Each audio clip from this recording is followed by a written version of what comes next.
Thank you very much for that nice introduction. And dear friends, colleagues, allies, I think I'll go straight to the point of my presentation.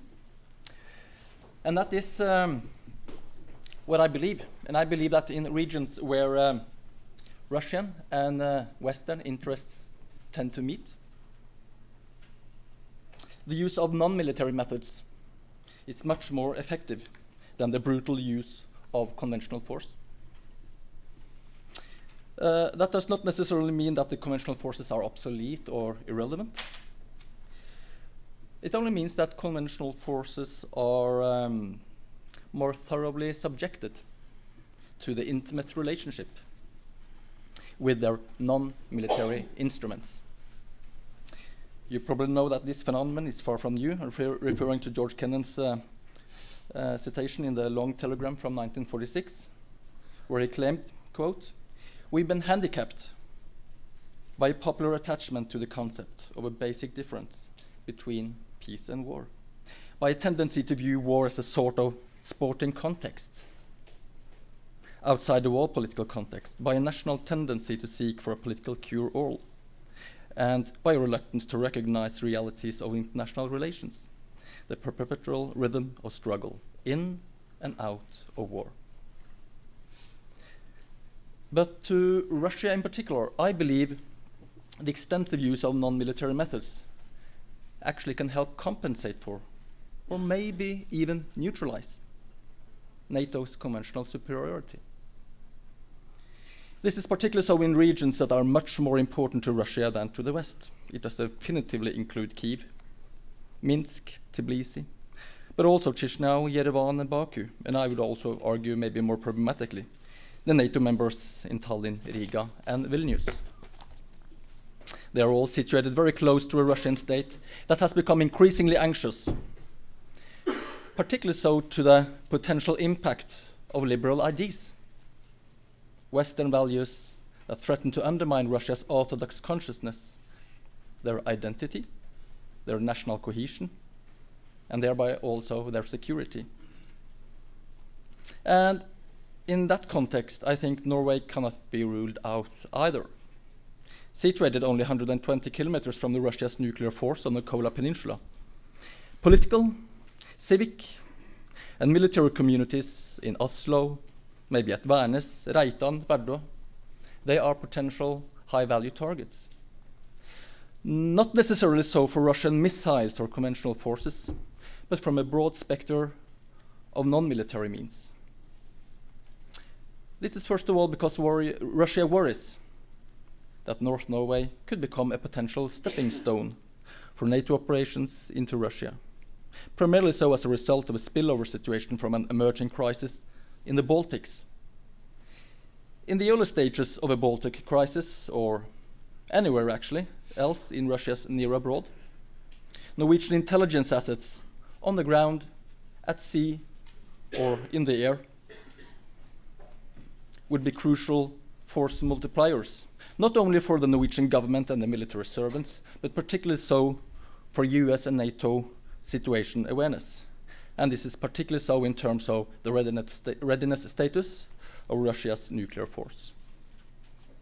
Therefore, Russia's ability to create an atmosphere of confusion, an atmosphere of deception, and ambiguous gray zones between peace and war, between us and them, between combatants and non-combatants, and even maybe between what is a national and what is a NATO responsibility in terms of defense, will be a key objective, and that will also be my focal point in this presentation.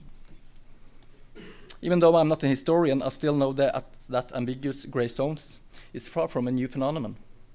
The mix of conventional and unconventional methods, which sometimes is labeled as hybrid warfare, builds on a rather timeless logic in war. It rests on the fundamental premises of gaining asymmetric advantages.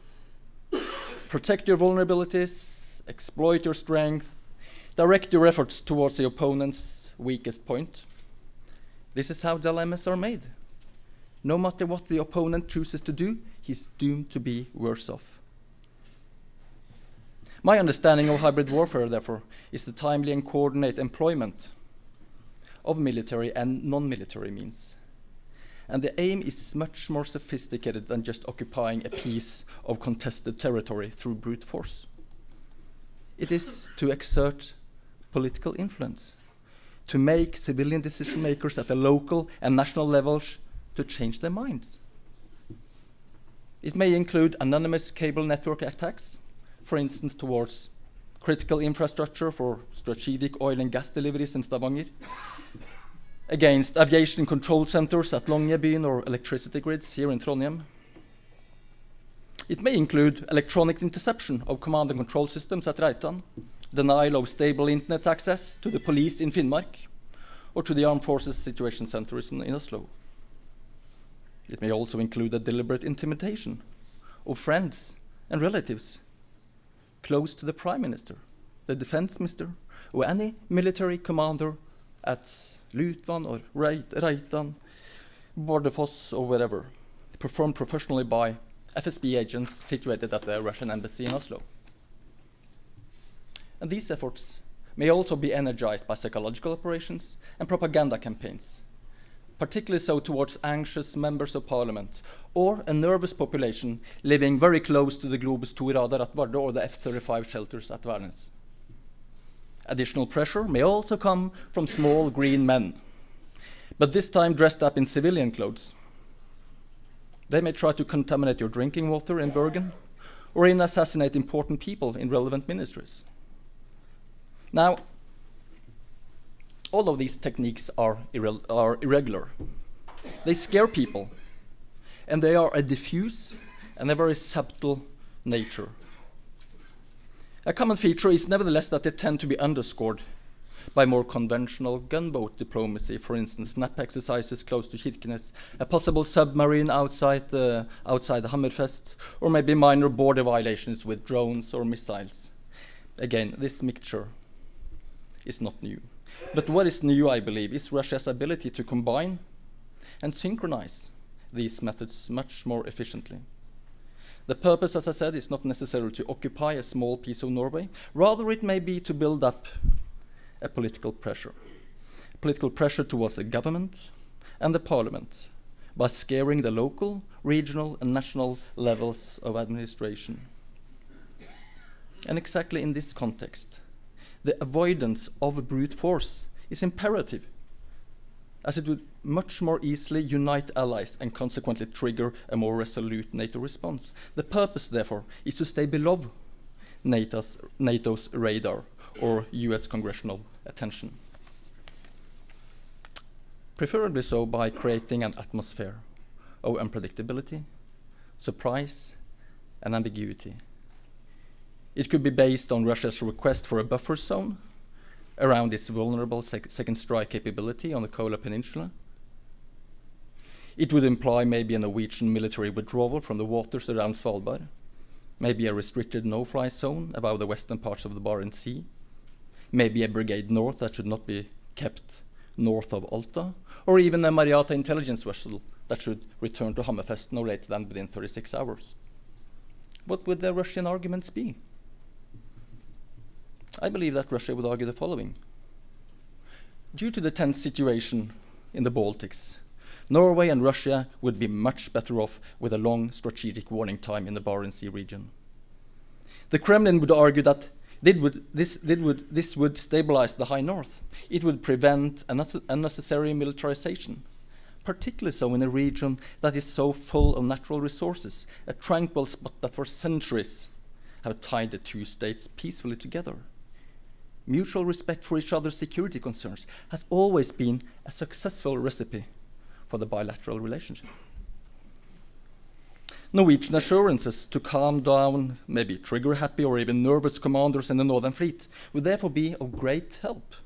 Tension, misunderstandings, uncontrollable chains of events, all of this must be prevented for the sake of peace and stability in the high north. Now, I believe this scenario is much more relevant than defending Norway against a conventional assault, even though that cannot be ruled out either. But why is this kind of hybrid warfare a much more serious threat rather than the conventional military crisis.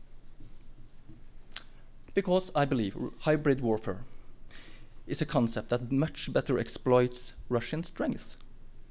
And it's a concept that much better exploits NATO's vulnerabilities. Hybrid warfare allows Russia to conceal its weaknesses, which is its conventional deficiency vis-à-vis NATO. And at the same time, it also allows Russia to play at its strength, which is to convince NATO that they are much stronger and much more powerful than they actually are. In the rest of my presentation, therefore, let me for the next 12 minutes just elaborate on why I think this is the case. And my ideas will be structured around the three universal dimensions in strategy, which is ends, means, and ways. To start with the ends, defined as the political objectives that motivate states to take action. A tense situation close to Russia's nuclear force will be seen as much more critical to Russian interests as compared to British, French, or US interests. Russian and Western ends in the high north are therefore likely to be highly asymmetric. As more is at stake from a Russian perspective, the Kremlin is likely to push the limits, take larger risks, sacrifice more, and hence mobilize more resources to fulfill their ends. As long as Russian demands towards Norway does not pose an existential threat to other NATO members, the Allied response may be limited. The absence of collective urgency often generates a serious lack of anonymous dedication. And this again often leads to a dramatic fall in Allied cohesion and solidarity. In terms of asymmetric ends, this is NATO's Achilles heel. It's a weakness that Russia deliberately seeks to exploit, to conceal its own endemic shortages, deeply embedded inside its political, economic, and social structure. So what about the means? Means defined as the simplest way as all sorts of non-military instruments used to reach a political end. And the ends, which in my case is Russia's quest for strategic depth around the Kola Peninsula. The means.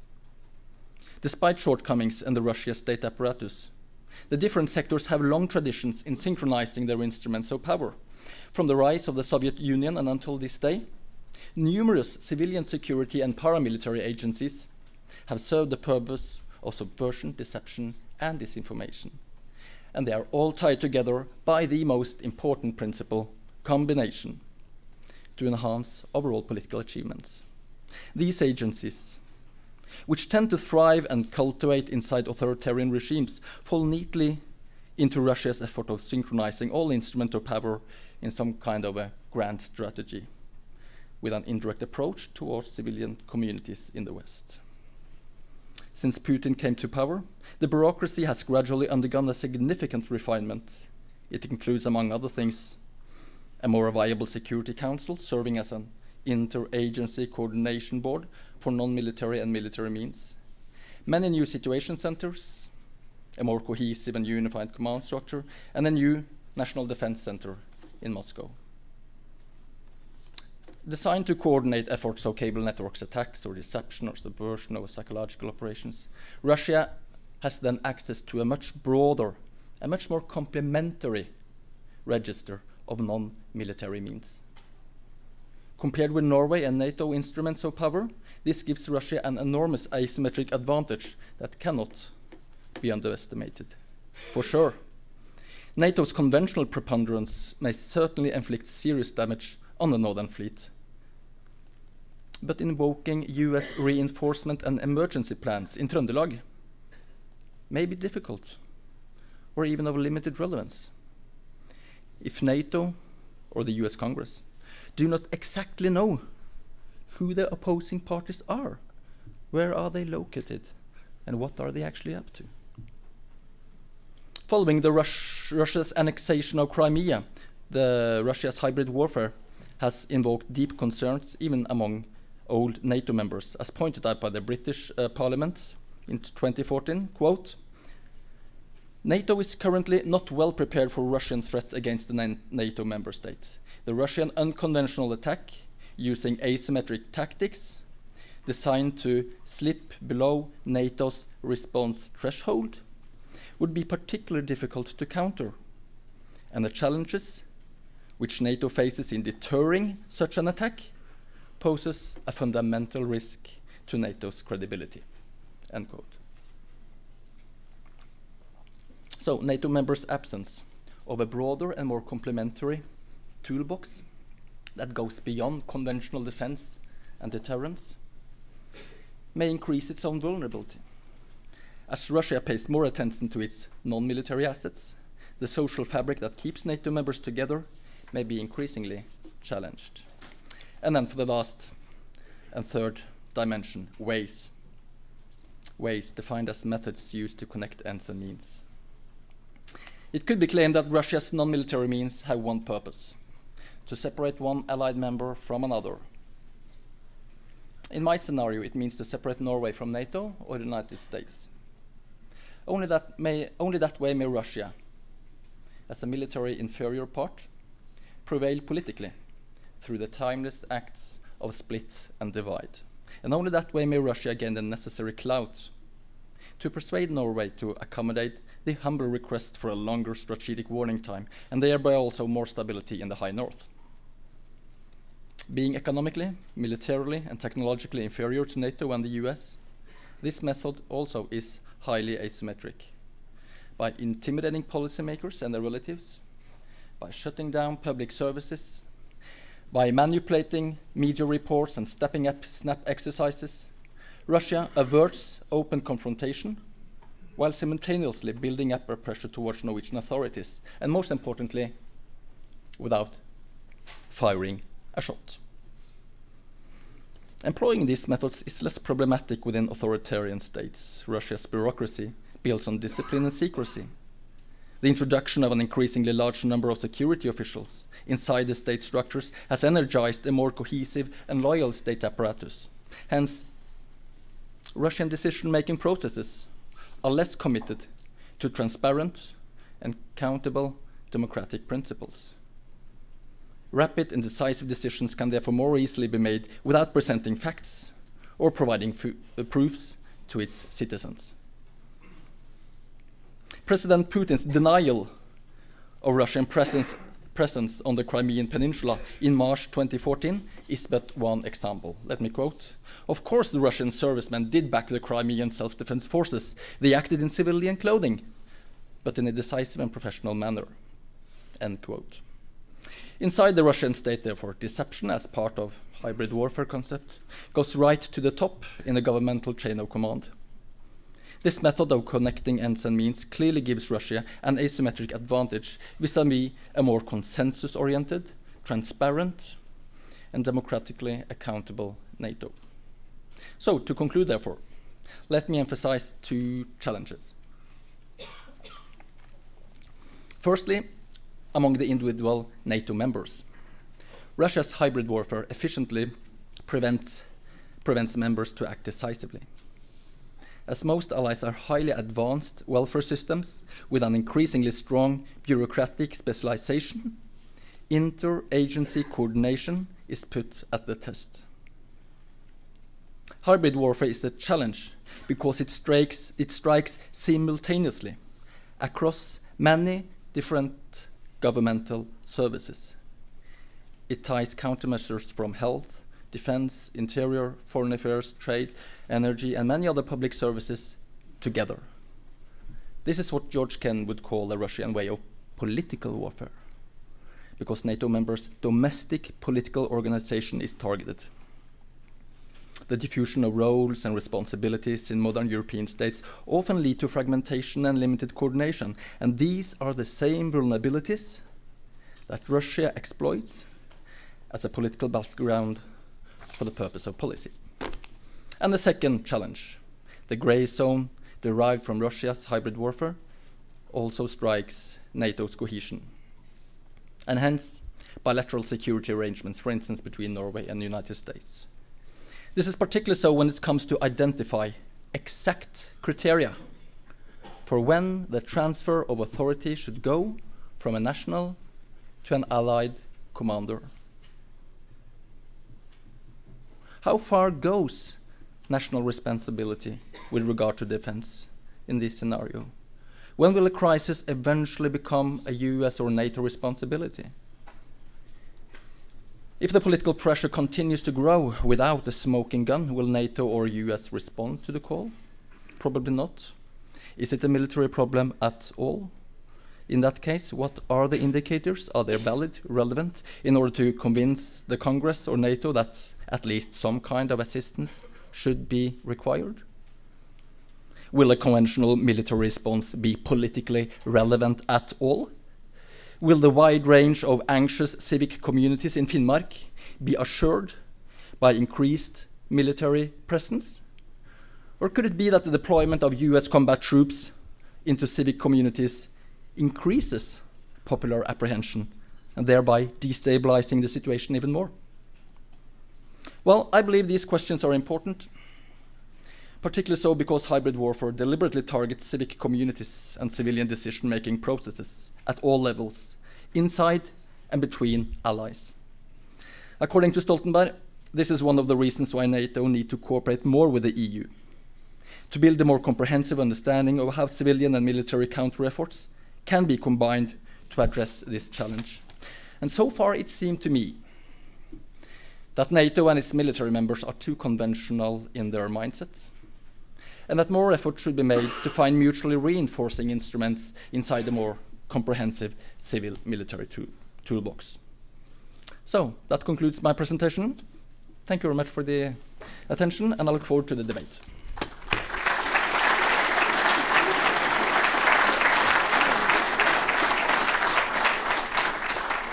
På vegne av alle som har